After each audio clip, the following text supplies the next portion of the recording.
There is a disease in Nyankore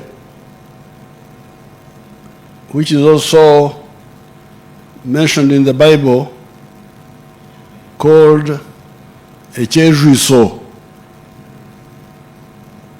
Echejuiso in Uganda is called Echikurukuto.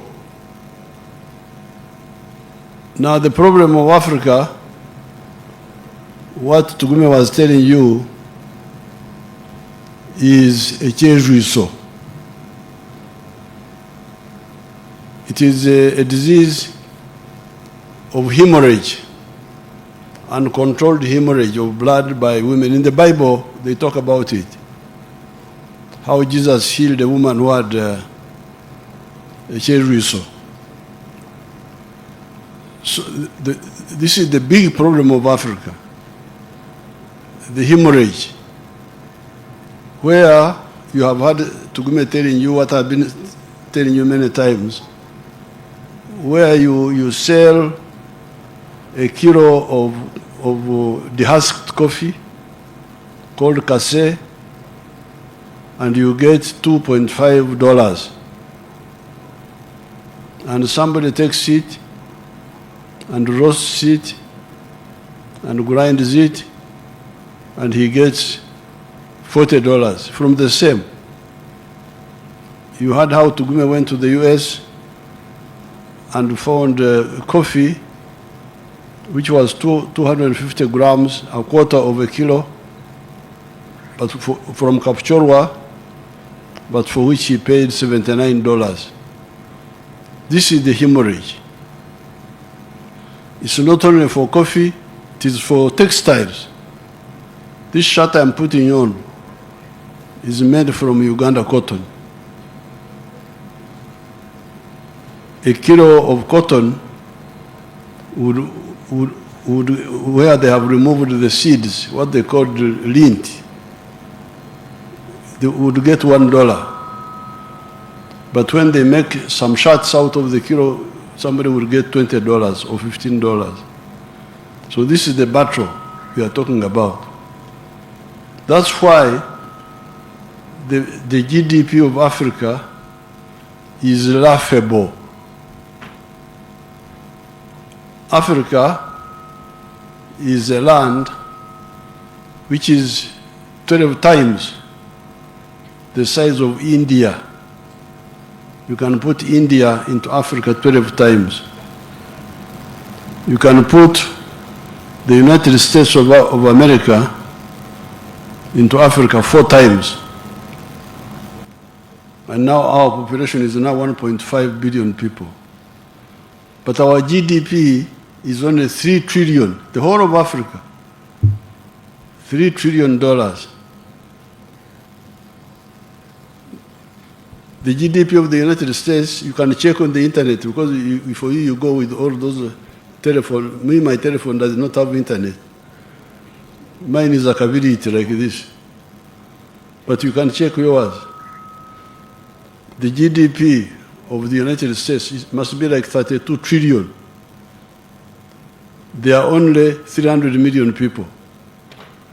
So 300 million people in a land area who are like 1/5 of Africa, in a land area which is one quarter of Africa, are earning 30 times more. They are 30 times richer than us. This is a big shame.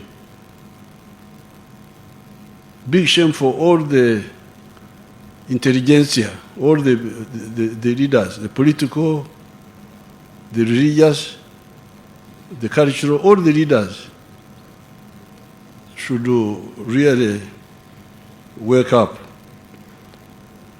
Now, poor Kasiate, your MC, was mixing up issues.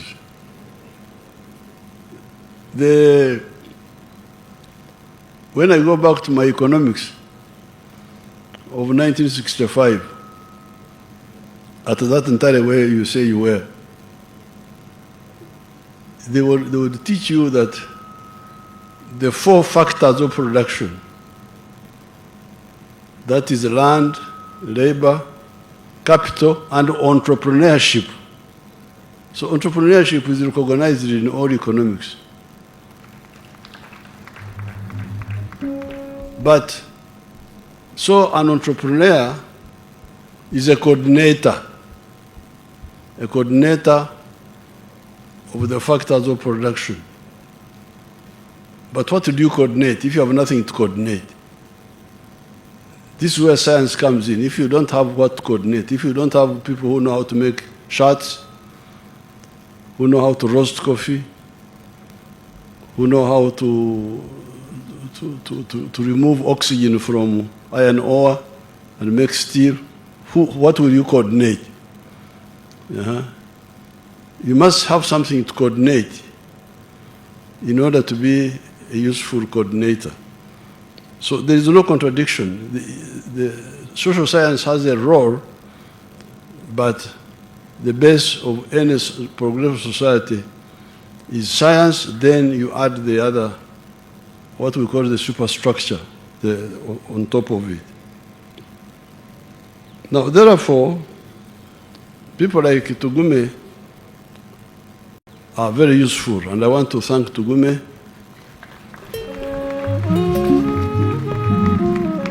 for being provoked, because you can see he had ignored my messages.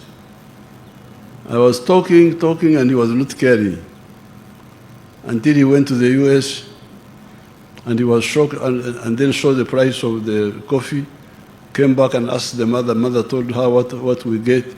That's why he was provoked. Then he said, by the way, this old man has been talking, maybe he's talking sense.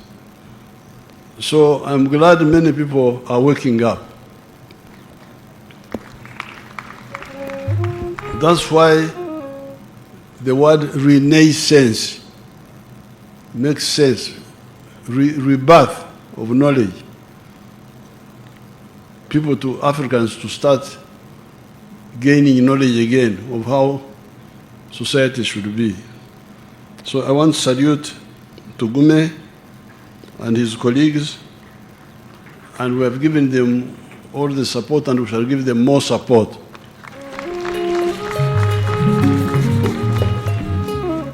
I want to check what the problem is with the electricity, why it has taken long. Is there somebody from electricity here? I saw Kasai here. What is the problem?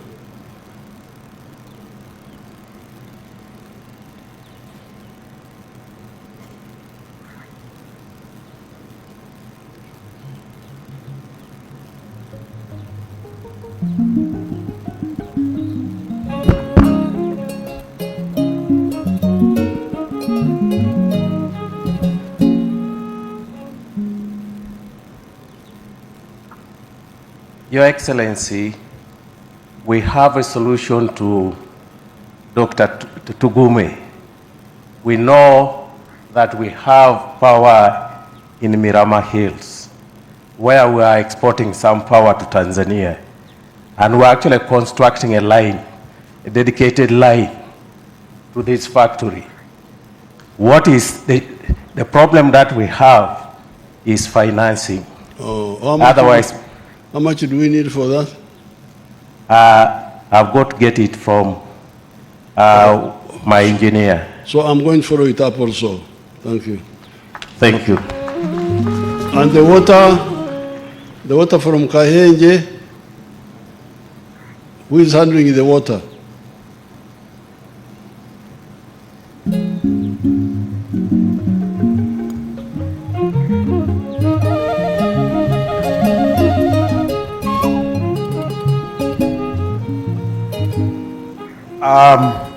Your Excellency, since power had taken long, we agreed with the board that we take it on a private sector format on the water issue, especially the support you gave us. We diverted the funds to cater for water, and in the last 2.5 months, we've done the procurement. of water treatment, the pipes, all of them are out there. As you will go out, you'll see them. And we will be able to see 2 million liters pumped every day in the next 1 month. And that's how, Your Excellency, the private sector works. We're able to turn around the water issue in 3 months because it has been managed by us. So that is handled, though from the resources that we could have used on the project. Put back those, give you back, kushumbusha, we shall kushumbusha you. Okay, so now that people have woken up on the change we saw, Africa can be saved. And if you see, the imports to Uganda are getting less and less. For the first time, our export earnings are more than our import bill. We have got a surplus. So that is the hemorrhage. That is how we are losing money. You can imagine Ugandans buying powdered milk from Denmark. We were importing powdered milk from Denmark, importing shirts from I don't know where, everything, even furniture. Furniture was being imported from Dubai, from where? So how will the country grow? You are earning less from what you are producing, and whatever you are earning, you are sending back to Okshaka. Okshaka everything. So that's why people like Tugume must be saluted. I thank you and I wish you good luck.